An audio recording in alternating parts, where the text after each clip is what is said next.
ఎవరిని మనం బుద్ధిమంతులు అనాలి? ప్రసంగిస్తున్న నన్ను బుద్ధిమంతుడు అనాలా?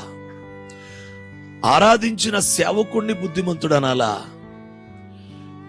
ఇట్టి శ్రమతో కూడిన పరిచర్య అంతా రాత్రి నుంచి చేసి తెల్లవారుజామున లెగిసి ఇలాగూ ఏర్పాటు చేసిన పరిచారకుల్ని బుద్ధిమంతులు అనాలా?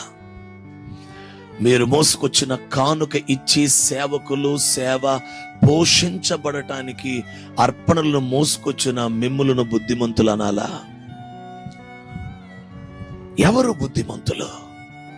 ఎవరిని బుద్ధిమంతులు అని వాక్యం సెలవిస్తా ఉంది.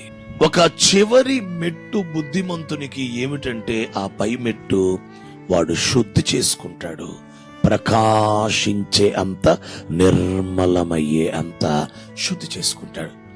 అతడే బుద్ధిమంతుడు.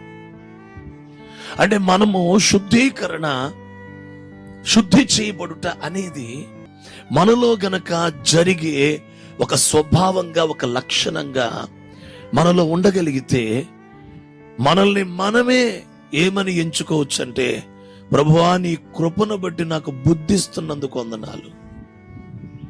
మీరు చెప్పండి, బుద్ధి వచ్చినప్పుడు కుమారుడు ఏం చేశాడు? కాబట్టి బుద్ధిమంతుడు ఎవడు?